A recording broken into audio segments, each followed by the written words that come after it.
তো সকলকে স্বাগত আমাদের ইউটিউব চ্যানেল পি কোচিং সেন্টারে। তো প্রায় 2-3 দিন বাদ আমাদের আজকে 2 থেকে 3 দিন বাদ কিন্তু আমাদের একটা পুরনো নতুন ভিডিও কিন্তু আজ দেওয়া হচ্ছে। এই বিষয়টা সম্পূর্ণ কিন্তু অন্যরকম, না কোনো বিপিএসসি,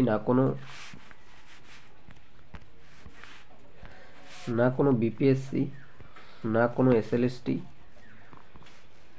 এইটার মধ্যে এই ভিডিওটার মধ্যে আমরা কোনো কিছুই আলোচনা করব না। তো সম্পূর্ণ বিষয়টা কিন্তু আমাদের যে কেন্দ্রীয় বিদ্যালয় যে সংগঠন আছে ওনাদের আন্ডারে যে টিচার রিক্রুটমেন্ট হয় সেই সম্পূর্ণ সিলেকশন প্রসেস থেকে শুরু করে এজ লিমিটেড সম্পূর্ণ বিষয়টা কিন্তু এই ভিডিওর মাধ্যমে কিন্তু আমরা আলোচনা করব। তো সকলকে বলবো এই ভিডিওটা শেষ পর্যন্ত দেখবে এবং সিলেকশন প্রসেস, এজ লিমিট সম্পূর্ণ বিষয়টা সঠিকভাবে জেনে নেবে। এবং যদি কোনো বিষয় কোনো জানার থাকে অবশ্যই কমেন্ট করতে পারো, ঠিক আছে?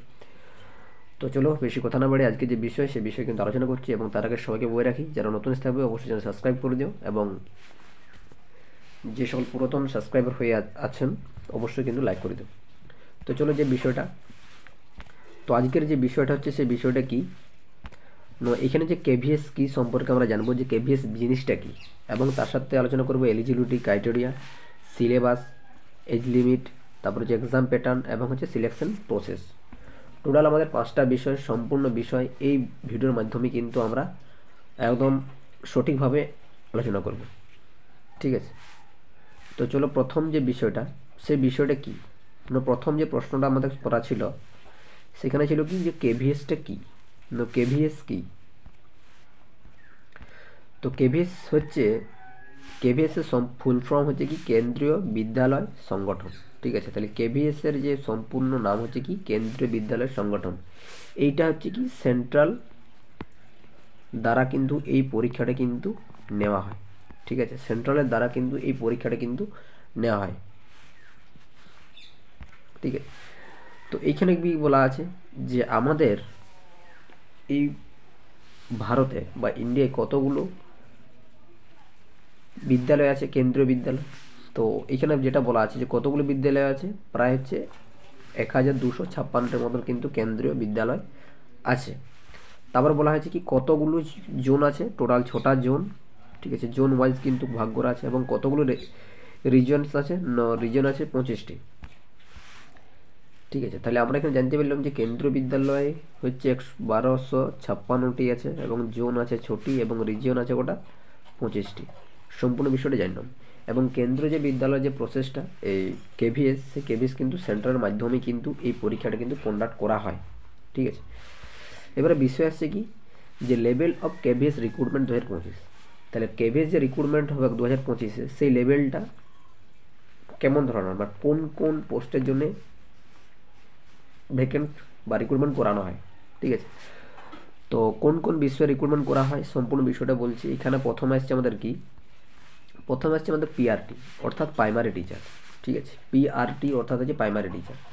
তারপর আসছে আমাদের টিজিটি অর্থাৎ ট্রেন্ড গ্র্যাজুয়েট টিচার, অর্থাৎ যেটা হচ্ছে আমরা বলি 9 এবং 10, ঠিক আছে? এটা হচ্ছে 1 to 5 এবং 6 to 8 লেভেলের, ঠিক আছে?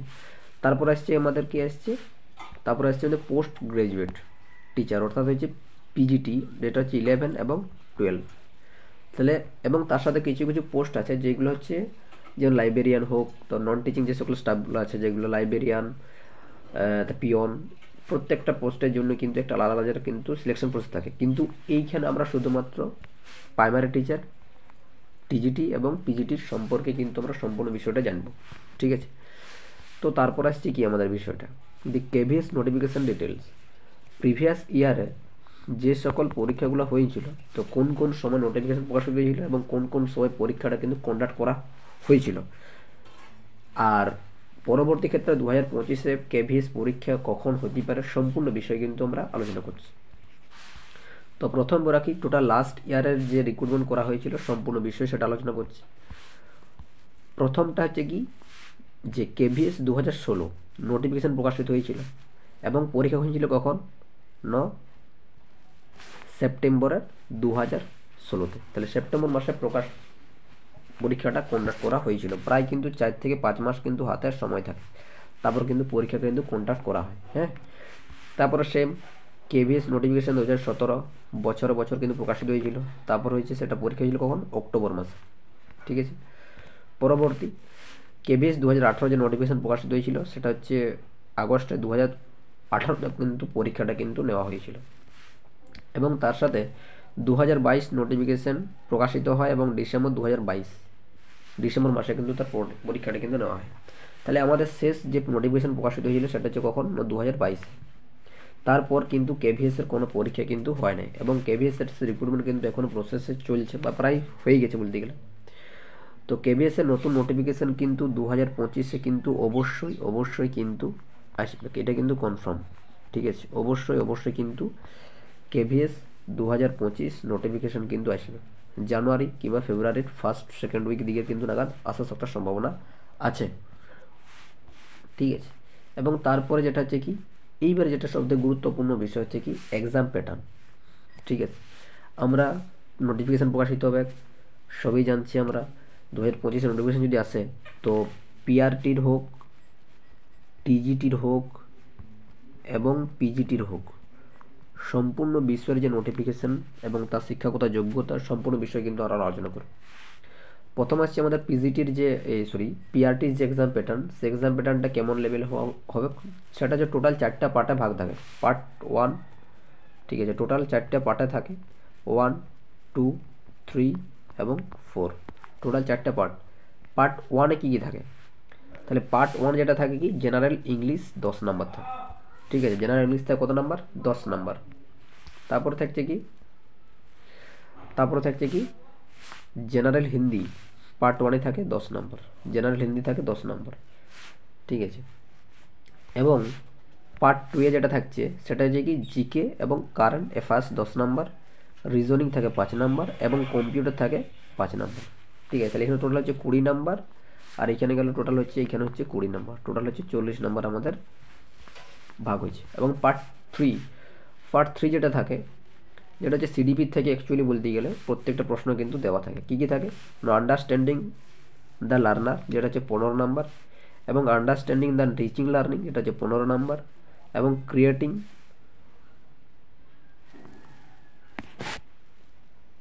কন্ডিসিভ লার্নিং এনভায়রনমেন্ট যেটা হচ্ছে কত থাকে 10 নাম্বার। ঠিক আছে, তাহলে ক্রিয়েটিং কন্ডিউসিভ লার্নিং এনভায়রনমেন্ট যেটা হচ্ছে 10 নাম্বার, টোটাল হচ্ছে 15, 30, 10, 40, তাহলে 40, আর এধারে হচ্ছে কত 20, এধারে 40, টোটাল হচ্ছে 80 নাম্বার। ঠিক আছে, 80 তো 15, 30, 10, 20, এবং 8টা থাকে যেটা হচ্ছে কি স্কুল অর্গানাইজেশন আর লিডারশিপ যেটা হচ্ছে থাকে 10 নাম্বার। তাহলে এখানে থাকছে 50 নাম্বার, এখানে থাকছে 15, 30, 10, হ্যাঁ এখানে 50, এখানে 40, তাহলে হচ্ছে 90। আর একটা থাকে যেটা হচ্ছে কি পার্সপেক্টিভ ইন এডুকেশন যেটা হচ্ছে 10 নাম্বার। তাহলে এইখানে থাকছে আমাদের 60, এক কথা বলছে সিডিপি, এবং বাকি যে থাকছে এখানে থাকছে 20, 60 বলছি, এটা থাকছে 40 সমান হচ্ছে 100। ঠিক আছে, তাহলে এই টোটাল হচ্ছে 100 হচ্ছে কিসের থেকে থাকছে আমাদের পার্ট 1 এবং পার্ট 2 এবং পার্ট 3 এইটাতে। এবং একটা থাকছে কি যেটা পার্ট 4-এ যেটা মেন বিষয়, যেটা সাবজেক্ট স্পেসিফিক্স, যে সকল বিষয় থাকবে সেই বিষয়ের একটা থাকে 80 নাম্বারের। তাহলে এই 80 নাম্বার এবং তার সাথে থাকছে 100 নাম্বার, টোটাল 180 নাম্বার মোট প্রশ্ন থাকবে। ঠিক আছে, এবং প্রত্যেকটা প্রশ্নের মান হচ্ছে 1 নাম্বার করে, এবং 180টি প্রশ্ন এবং 80টি 80 নাম্বার। এবং সময় থাকবে কত, সময় থাকবে আমাদের সময় 180 মিনিট। ঠিক আছে, 180 মিনিট অর্থাৎ হচ্ছে 3 ঘন্টা কিন্তু সময় থাকে। তাহলে আমরা জানতে পারলাম যে পার্ট 1, পার্ট 2 এবং পার্ট 3 এবং পার্ট 4 অনুসারে কিন্তু প্রত্যেকটা পার্ট করে কিন্তু ভাগ থাকবে, এবং প্রশ্নের মান হচ্ছে 180টি, এবং প্রশ্নের মান হচ্ছে 180টি। ঠিক আছে, এবং সময় থাকছে কত 180 মিনিট অর্থাৎ 3 ঘন্টা সময় থাকছে পরীক্ষা দেওয়ার জন্য। তারপর আসছে আমাদের টিজিটি এবং পিজিটির যে সিলেবাস প্যাটার্নটা, টিজিটি পিজিটির সিলেবাস প্যাটার্নও সেম, তো পিআরটির সাথেও কিছুটা মিল আছে। তো বিষয়টা পার্ট 1 এবং পার্ট 2টা সম্পূর্ণ কি জেনারেল ইংলিশ থেকে 10 নাম্বার, জেনারেল হিন্দি থেকে 10 নাম্বার, জিকে और কারেন্ট অ্যাফেয়ার্স থেকে 10 নাম্বার, রিজনিং থেকে 5 নাম্বার এবং কম্পিউটার থেকে 5 নাম্বার। এবং তারপর যে সকল পার্ট 3-তে যে সকল সিডিপিতে থাকে সেই সিডিপি থেকে যেমন হচ্ছে understanding the learner 10 number, understanding the teaching learning 15 number, এবং ক্রিয়েটিং কন্ডিসিভ লার্নিং এনভায়রনমেন্ট, এবং তার সাথে থাকছে স্কুল অর্গানাইজেশন আর লিডারশিপ আর পার্সপেক্টিভ ইন এডুকেশন, এই তিনটা মিলে থাকছে কত নাম্বার? এই তিনটা মিলে একসাথে থাকছে 15 নম্বর। তাহলে এখানে থাকছে আমাদের কত? 10 10 20 10 40, এখানে থাকছে 40, আর এখানে থাকছে আমাদের 15 30 10 40, এখানে থাকছে আমাদের 40, টোটাল হচ্ছে 80 নাম্বার। তাহলে 80 নাম্বার থাকছে আমাদের কিসের? এইটার যেটা হচ্ছে কি জেনারেল পেপারটা, ঠিক আছে, সম্পূর্ণ জেনারেল পেপার থাকছে আমাদের 80 নাম্বার, ঠিক আছে। তাহলে পার্ট 1 পার্ট 2 এবং পার্ট 3-তে 80 নাম্বার থাকছে। এবং যেটা আর এখানে পিজিটি এবং টিজিটির ক্ষেত্রে যেটা হচ্ছে সাবজেক্টের যে বিষয়টা থাকে, সাবজেক্ট রিলেটেড স্পেসিফিক্স, যেটা হচ্ছে কি 100 নাম্বার থাকে। তাহলে 80 নাম্বার থাকছে জেনারেল পেপার এবং 100 থাকছে আমাদের মেন সাবজেক্ট, অর্থাৎ 180 নাম্বার। তাহলে মোট প্রশ্ন থাকবে 180টি প্রশ্ন এবং 80 নাম্বারের জন্য, এবং এটার সময়ও থাকবে কত? 180 মিনিট, অর্থাৎ 3 ঘন্টা কিন্তু আমাদের সময় থাকবে, ঠিক আছে। ক্লিয়ার হলো? এটা টিজিটি পিজিটি সিলেবাসটা বা এক্সাম প্যাটার্নের যে প্যাটার্নটা সম্পূর্ণ আশা করছি সবার কাছে ক্লিয়ার হলো, ঠিক আছে। এবার যদি এই বিষয়ে যদি কোনো কিছু জানার থাকে অবশ্যই কিন্তু আমাদেরকে কমেন্ট করতে পারো, আমাদের যে কমেন্ট বক্স আছে কোনো বিষয় জানার থাকলে, হ্যাঁ ক্লিয়ার। তো পরবর্তী যে বিষয়টা আসছে কি এলিজিবিলিটি। তাহলে আমরা যদি এক্সাম প্যাটার্ন জানলাম, সম্পূর্ণ বিষয় জানলাম, ঠিক আছে। তো এইবারে ব্যাপারটা হচ্ছে সম্পূর্ণ বিষয়টা কি পিআরটি যে শিক্ষাগত যোগ্যতাটা লাগবে সেটা কি কি লাগতে পারে আমাদের, সম্পূর্ণ বিষয় দেখো স্টেপ বাই স্টেপ। প্রথম যেটা লাগছে সেটা হচ্ছে কি কমপক্ষে 50% নম্বর সহ উচ্চ মাধ্যমিক এবং প্রাথমিক শিক্ষায় 2 বছরের ডিপ্লোমা, অর্থাৎ যেটা আমরা ডিএলএড বলি, ঠিক আছে। ডিএলএডে আমাদেরকে মিনিমাম 2 বছর উত্তীর্ণ 50% নাম্বার নিয়ে কিন্তু আমাদেরকে উত্তীর্ণ করতে হবে।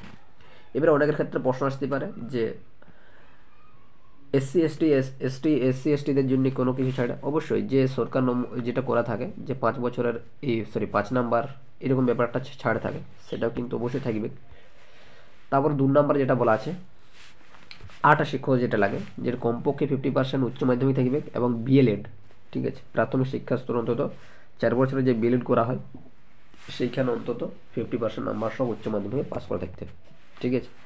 তারপর একটা সি নাম্বার থাকে যেটা কমপক্ষে 50% নম্বর সহ সিনিয়র সেকেন্ডারি এবং 2 বছরের ডিপ্লোমা ইন এডুকেশন চূড়ান্ত বর্ষে উত্তীর্ণ, অর্থাৎ বিশেষ শিক্ষা যেটা বলা হয়, ঠিক আছে। বিশেষ শিক্ষা শিক্ষিত অর্থাৎ 2 বছরের যে ডিপ্লোমা এডুকেশন যেটা থাকে সেটাতে অন্তত 2 বছর করে থাকতে হবে এবং তার সাথে 50% নাম্বার অবশ্যই থাকতে হবে এইচএসে। 2 নাম্বার যেটা লাগবে যেটা আমাদের যেটা হচ্ছে সিবিএসই দ্বারা পরিচালিত কেন্দ্রীয় শিক্ষা যোগ্যতা পরীক্ষা, অর্থাৎ সিটেট পেপার 1 পাস করতে হবে, ক্লিয়ার।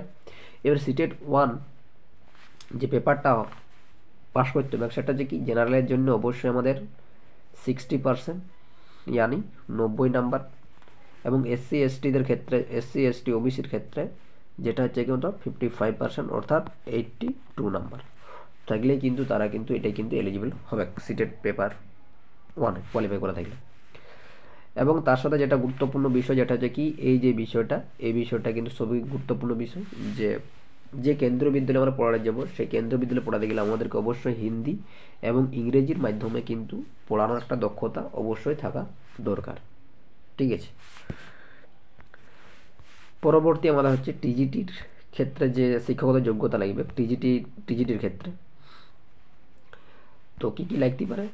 তো টিজিটির ক্ষেত্রে যেটা লাগবে সেটা হচ্ছে কি একটি স্বীকৃত বিশ্ববিদ্যালয় থেকে সমষ্টিগত 50% ও তার বেশি নম্বরের পাশাপাশি সংশ্লিষ্ট বিষয়ে সমমানের স্নাতক ডিগ্রি থাকতে হবে, অর্থাৎ 50% নাম্বার সহ একটা কোনো সংশ্লিষ্ট বিশ্ববিদ্যালয় থেকে পাস আউট হতে হবে, ঠিক আছে। সেই বিষয়ে যে বিষয়ে কিন্তু আমরা মানে ফ্রন্ট অ্যাপ্লাই করব, ঠিক আছে, স্নাতক অবশ্যই কিন্তু উত্তীর্ণ হতে হচ্ছে। 2 নাম্বার যেটা বলা হয়েছে যে একটি বিশ্ববিদ্যালয় থেকে 50% বা তার বেশি নম্বর সহ মোট পাশাপাশি সংশ্লিষ্ট বিষয়ে বিএড অবশ্যই কিন্তু থাকা দরকার, ঠিক আছে। এসসি এসটিদের যে ব্যাপারটা বললাম যে 5% যে ছাড়টা সেটা কিন্তু অবশ্যই থাকবে, এইখানেও সেম প্রসেস থাকবে, কোনো ক্ষেত্রে কোনো জায়গায় কিন্তু কোনো সমস্যা হবে না। তারপর যেটা লাগছে 4 নাম্বার আমাদের সেটা খুবই গুরুত্বপূর্ণ ব্যাপার, যেটা হচ্ছে সিবিএসসি দ্বারা পরিচালিত কেন্দ্রীয় শিক্ষা যোগ্যতা পরীক্ষা অর্থাৎ সিটেটে পেপার 2 পাস করা উচিত। যেটা বলে দিল যে জেনারেল ক্ষেত্রে অবশ্যই 60% অর্থাৎ 90 নাম্বার, এবং এসসি এসটি ওবিসিদের ক্ষেত্রে হচ্ছে 55% অর্থাৎ হচ্ছে 82 নাম্বার থাকলে কিন্তু তারা এলিজিবল হবে এই পোস্টের জন্য অ্যাপ্লাই করার জন্য, ঠিক আছে। এবং তার সাথে যেটা বলা হয়েছে গুরুত্বপূর্ণ বিষয় এটা যে কি এই হিন্দি বা ইংরেজির মাধ্যমে কিন্তু শেখানোর একটা যোগ্যতা থাকতে হবে, ঠিক আছে। তারপর হচ্ছে যেটা হচ্ছে পিজিটির এটা তোলা হয় না, তো পিজিটির যেটা হচ্ছে কি পোস্ট গ্রাজুয়েশনে একটা কোনো নির্দিষ্ট যে বিষয়ে আমরা অ্যাপ্লাই করবো সেই বিষয়ে অবশ্যই আমাদের 50% নাম্বার অবশ্যই থাকতে হবে এবং তার সাথে বিএডের বিএড অত ও 50% অবশ্যই কিন্তু থাকতে হবে। কোনো সিটেট পেপার 2 পেপার 1-এর কোনো কিন্তু এটা বাধ্যবাধকতা নাই। ক্লিয়ার? এবার একটা গুরুত্বপূর্ণ বিষয় আসছি, এই যে ডিসেম্বরের যে সিটেট পরীক্ষাটা হচ্ছে 14 তারিখে, অনেকেই আশা করছি কোয়ালিফাই করে যাবে, খুবই ভালো বিষয় সেটা। যদি এই ডিসেম্বরের 2024 পরীক্ষা হয়ে যাওয়ার পর আমাদের নেক্সট যে সিটেট পরীক্ষা হবে সেটা হচ্ছে কখন হবে? জুলাই। ঠিক আছে, জুলাই কিন্তু নেক্সট সিটেট পেপার কিন্তু হতে চলেছে। তো এখন পর্যন্ত যে বিষয়টা যে তথ্যটা উঠে আসছে সেই তথ্যটা হচ্ছে এটাই যে 9 থেকে 12 পর্যন্ত একটা কিন্তু সিটেট পেপার 3 কিন্তু কন্ডাক্ট করা হতে পারে। পারে বলছি, হবে না হতে পারে, আবার হতেও পারে। এটা কিন্তু কনফার্ম কিন্তু নিউজ নয়, কিন্তু এটা আমি একটা টুইটের মাধ্যমে পেয়েছিলাম, সেটা কিন্তু আমি অলরেডি আমাদের যে টেলিগ্রাম গ্রুপ আছে সেখানে কিন্তু প্রোভাইড করেছি। তাহলে এই জুলাইয়ের আগে যদি নোটিফিকেশান প্রকাশিত হয়ে যায়, আশা করছি কিন্তু এই যে সিস্টেম ছিল পেপার 1 বা পেপার 2 যে ব্যাপারটা ছিল, ওই রেজাল্টে কিন্তু আর সম্পূর্ণ বিষয় কিন্তু এলিজিবল থাকবে সকলে। এবার পরবর্তী ক্ষেত্রে যদি জুলাই মাসের পর যদি কেভিএসের নোটিফিকেশান প্রকাশিত হয়, তবে আশা করা যায় যে 9, 10 এবং 11, 12-এর জন্য এই সিটেট পেপার 3টা কিন্তু অবশ্যই কিন্তু কোয়ালিফাই করে থাকতে হবে। ঠিক আছে, আশা করা যায় যদি এই জুলাইয়ের পরে যদি নোটিফিকেশান প্রকাশিত হয়, তবে তার আগে কিন্তু নয়। ক্লিয়ার হলো এই বিষয়টা? তারপর আসছে আমাদের এজ লিমিট। সকলেই অনেকেই আশাতে আছে যে আমাদের বয়সটা কত হওয়া দরকার। ঠিক আছে, তো বয়সটা বলে দিচ্ছি যে প্রত্যেকটা পোস্টের জন্য বয়স। ঠিক আছে, প্রথমে হচ্ছে কি আমাদের প্রিন্সিপাল। তো প্রিন্সিপালের জন্য যে বয়সটা লাগে যেটা হচ্ছে মিনিমাম 35 এবং ম্যাক্সিমাম 50। SC STদের যে ব্যাপারটা থাকে 5% যে ব্যাপারটা, ওইটা থাকবে অবশ্যই সব ক্ষেত্রে। তারপরে যে ভাইস প্রিন্সিপাল জন্য লাগবে যেটা হচ্ছে 35 হচ্ছে মিনিমাম, ম্যাক্সিমাম হচ্ছে 45। ক্লিয়ার? তারপর হচ্ছে পিজিটির জন্য হচ্ছে ম্যাক্সিমাম 40, এর ঊর্ধ্বে কিন্তু কোনো প্রকারইভাবে কিন্তু নেওয়া হবে না। তো SC STদের ক্ষেত্রে 5 বছর এটা থাকবে। তারপর টিজিটির ক্ষেত্রে হচ্ছে কি ম্যাক্সিমাম 35 বছর। ঠিক আছে, এবং লাইব্রেরিয়ান পোস্টের জন্য যেটা হচ্ছে নন টিচিংয়ের জন্য যেটা হচ্ছে কি অবশ্যই 35। ক্লিয়ার? এবং পিআরটির জন্য যেটা লাইব্রেরি হচ্ছে ম্যাক্সিমাম 30, এবং পিআরটি মিউজিকের জন্য যেটা লাইব্রেরি সেটা হচ্ছে কি ম্যাক্সিমাম 30। তাহলে এইগুলো আমাদের এজ লিমিট কেভিএস পোস্টের জন্য। ক্লিয়ার? তারপর আসছে আমাদের সিলেকশন প্রসেস, খুবই গুরুত্বপূর্ণ দিয়ে কিন্তু এটা আমাদের কিন্তু দেখতে হবে যে সিলেকশন প্রসেসটা কীভাবে হয়। তো এখানে আমি বাংলায় একটা ট্রান্সলেট করেছি, এটা ইংলিশে লেখা ছিল সেটা বাংলায় ট্রান্সলেট করেছি। তো কোথাও কোনো জায়গায় হয়তো একটু ভুল থাকতে পারে।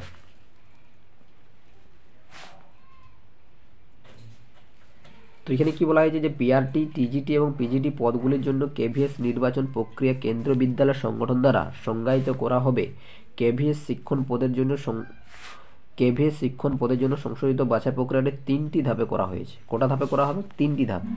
যেমন কি প্রথম হবে লিখিত পরীক্ষা, তারপর হচ্ছে ডেমো টিচিং, তারপর হচ্ছে ইন্টারভিউ। ক্লিয়ার? 3টা ধাপ আমাদের ক্লিয়ার হলো। যেটা বলা হলো যে প্রথম হচ্ছে আমাদের পরীক্ষার স্কোর, তারপর ডেমো টিচিং, তারপর হচ্ছে ইন্টারভিউর মাধ্যমে কিন্তু মার্কস কিন্তু ভাগ করা হবে। তো পরীক্ষার জন্য আমাদের কত নাম্বার থাকে? পরীক্ষা যেটা রিটেন এক্সামে থাকে 70%। ঠিক আছে, তারপরে থাকে হচ্ছে ডেমো টিচিংয়ের জন্য থাকে আমাদের 15%, এবং ইন্টারভিউর জন্য থাকে 15%, অর্থাৎ টোটাল থাকছে 100 নম্বর। তাহলে 100%, এই 100%-এর উপর ডিপেন্ড করে কিন্তু একটা কাট অফ তৈরি করা হবে, যেটা হচ্ছে কী বলা হয়েছে টোটাল আমাদের 100। তাহলে এই 100 নাম্বার যখনই ওই পরীক্ষার জন্য 70%, যেটা আমাদের হচ্ছে 70%, এবং ডেমো টিচিংয়ের জন্য হচ্ছে 15%, এবং ইন্টারভিউর জন্য থাকছে 15%। ঠিক আছে, পরীক্ষায় তো কোনো ক্ষেত্রে হয়তো আমাদের 180 নম্বর পরীক্ষা, এরকম ব্যাপারটা আর কি, যে প্যাটার্ন অনুসারে ভাগ করা হয়, যেটা আমাদের ওয়েস্ট বেঙ্গল টেটের ক্ষেত্রে ভাগ করা হয়। একটা টোটাল নাম্বার দিয়ে থাকে, সেই নাম্বার অনুসারে কিন্তু এত নাম্বার পাইলে এই এত নাম্বার পাবে, এরকম ব্যাপারটা কিন্তু এখানে বলা আছে যে 180 যদি কেউ পায় তবে সে 70% পাবে, এবং তার নিচে পাইলে সেই বিষয়টা কিন্তু একটু ক্যালকুলেশন সকলে করে নিতে পারো। হ্যাঁ, তারপর যে বিষয়টা বলা আছে স্যালারি, খুবই গুরুত্বপূর্ণ বিষয় এটাও, যে স্যালারি আমরা তো সবাই হইলাম, সিলেকশনও হয়ে গেলাম, সবাই হইলাম, প্রক্রিয়া সম্পূর্ণ প্রসেস ঠিক করলাম। তো এখানে স্যালারি কেমন? সেন্ট্রালের সকলেই জানো স্যালারির পরিমাণটা কিন্তু অনেকটাই থাকে, হাই থাকে। ঠিক আছে, অনেকটা কিন্তু হাই থাকে। তো স্যালারির পরিমাণটা কেমন থাকে? দেখিল প্রিন্সিপালের যে স্যালারি থাকে সেটা কিন্তু ৭৮,৮০০ থেকে ২,০৯,২০০ পর্যন্ত, ঠিক আছে। এবং তার সাথে ভাইস প্রিন্সিপাল হচ্ছে ৫৬,১০০ থেকে ১,৭৭,৫০০ পর্যন্ত। তারপর থাকছে কি পিজিটি পোস্টের জন্য থাকছে ৪৭,৬০০ থেকে ১,৫১,১০০ পর্যন্ত থাকে। টিজিটির ক্ষেত্রে থাকে যেটা হচ্ছে ৪৪,৯০০ থেকে ১,৪২,৪০০, এবং তার সাথে লাইব্রেরিয়ানের পোস্টের জন্য থাকছে ৪৪,৯০০ থেকে ১,৪২,৪০০, ঠিক আছে। তারপর হচ্ছে পিআরটির ক্ষেত্রে ৩৫,৪০০ থেকে ১,১২,৪০০, এবং ঠিক আছে। এই গেল আমাদের সম্পূর্ণ যে কেভিএসের যে সিলেকশন প্রসেস এবং কেভিএস বিষয়টা কি, সম্পূর্ণ বিষয়টা কিন্তু আমরা এই ভিডিওর মাধ্যমে কিন্তু আলোচনা করলাম, এবং তার যে সিলেকশন প্রসেস এবং তার যে এক্সাম প্যাটার্ন এবং তার স্যালারি সম্পূর্ণ বিষয় কিন্তু এই ভিডিওর মাধ্যমে কিন্তু আলোচনা করেছি। তো একটা বিষয় বলে রাখছি, যদি আমরা সকলেই ভাবি রাখি যে ওয়েস্ট বেঙ্গলে এসএলএসটির জন্যই আমরা সারা জীবন অপেক্ষা করব, সেটা কিন্তু সকলের ভুল ধারণা হওয়া উচিত, ঠিক আছে। তো এই এসএলএসটির জন্য বসে না থাকে, নিজেদের যে সাবজেক্ট সে সাবজেক্ট অনুসারে নিজেদের পড়াশোনা শুরু করে যাও, এবং তার সাথে বই রাখি যারা সিটেট পেপার 1 হোক আর পেপার 2 হোক, ঠিক আছে, এই দুটো যারা কোয়ালিফাই করে আসো এবং তার সাথে ডিএড বিএড দুটোই আছে, তারা অবশ্যই কিন্তু খুবই একটা ভালো জায়গায় আছো। তারা কিন্তু কেভিএস এবং DBBS বলে একটা পোস্ট হয়, তার সাথে হচ্ছে EMRS, ঠিক আছে, টোটাল সেন্ট্রাল যে সকল পোস্টগুলো আছে এই পরীক্ষার জন্য প্রিপারেশন নিতে শুরু করে দাও, ঠিক আছে। এসএলএসটি হবে সেটা আমরা আশা করছি 2025-এ এসএলএসটি হওয়ার একটা সম্ভাবনা আছে প্রবল, কারণ 2026 আমাদের বিধানসভা ভোট, সেই ভোট অনুসারেই বলছি আমি। এটা কতটা কনফার্ম সেটা কিন্তু এখন বলা খুবই কঠিন হবে, ঠিক আছে। তো এসএলএসটির সাথে সাথে যদি আমরা এইটা প্রিপারেশন নিই, অবশ্যই নিজেদের সিলেবাস থাকছে 100 নাম্বার, এই 100 নাম্বার সিলেবাসের জন্য আবার অবশ্যই আমাদের এটাও কিন্তু পড়তে হবে, ঠিক আছে। যদি তোমাদের সিলেবাসের দরকার হয় অবশ্যই কিন্তু কমেন্ট করতে পারো, অবশ্যই সিলেবাসটা সেটা দিয়ে দেবো। তো এইটুকুই বলার ছিল আজকের যে বিষয়টা ছিল, ঠিক আছে। তো সকলকে থ্যাংক ইউ। পরবর্তী যদি কোনো কমেন্ট থাকে অবশ্যই কমেন্ট করে জানতে পারো যে কোন কোন বিষয়। তো আরেকটা বিষয় বলে রাখি, যে বিষয়টা বলার ছিল যে কেভিএসে কিন্তু বাংলার যে বাংলা বিষয়টা আছে, সেই বাংলা বিষয়ে কিন্তু কোনো পোস্ট নাই, ঠিক আছে। বাংলা বিষয়ে কোনো কিন্তু পোস্ট নাই, ঠিক আছে। তো এইখানে সব থেকে বেশি পোস্ট থাকে কোনটা বলে দিচ্ছি, ইংলিশ থাকবে, ঠিক আছে, হিন্দি এবং থাকে সংস্কৃত, ঠিক আছে। যারা এই বিষয়ে অনার্স করে আছো এবং তার সাথে পোস্ট গ্রাজুয়েশন করে আছো, অবশ্যই তোমাদের জন্য কিন্তু একটা খুবই একটা অপরচুনিটি আছে, ঠিক আছে। কী কী বিষয় বললাম, ইংলিশ, হিন্দি এবং সংস্কৃত, এবং যে সায়েন্স গ্রুপটা আছে তার সাথে, ঠিক আছে, সায়েন্স গ্রুপটা এবং আছে তার সাথে সোশ্যাল সায়েন্স, ঠিক আছে, সেটা আছে সোশ্যাল সায়েন্স। এই বিষয়গুলো যাদের আছে তারা অবশ্যই কিন্তু নিজেদের প্রিপারেশন ঠিকমতো চালিয়ে যাও, নিজেদের সাবজেক্টটা ঠিকমতো পড়ো, এবং তার সাথে যদি নিজেদের হিন্দি এবং ইংলিশ বলা যদি দক্ষতা সঠিকভাবে থাকে, অবশ্যই কিন্তু তোমরা এই জায়গাটা কোয়ালিফাই করার বা এই পোস্টে এলিজিবল কিন্তু খুবই একটা ভালো পোস্ট, ঠিক আছে। স্যালারিও ঠিকঠাক আছে, ক্লিয়ার। এইটা সবথেকে গুরুত্বপূর্ণ বিষয় যে কোনটা না, পরীক্ষা আশা করছি সকলেই কোয়ালিফাই যদি করে যায়। সবথেকে গুরুত্বপূর্ণ জায়গা হচ্ছে ইন্টারভিউ। এই ইন্টারভিউ যদি সঠিকভাবে যদি আমরা করতে পারি, তাহলে কিন্তু আমাদের আরামসে কিন্তু এই চাকরিটা কিন্তু কনফার্ম হয়, ঠিক আছে। তো এইটুকু বিষয় জানার ছিল। পরবর্তী বিষয় যদি কোনো কিছু জানার থাকে অবশ্যই কমেন্ট করতে পারো। তো সকলকে ধন্যবাদ, এবং যারা এখন পর্যন্ত চ্যানেল সাবস্ক্রাইব করোনি অবশ্যই সাবস্ক্রাইব করে নাও, হ্যাঁ। তো চলো, সকলকে জয় হিন্দ।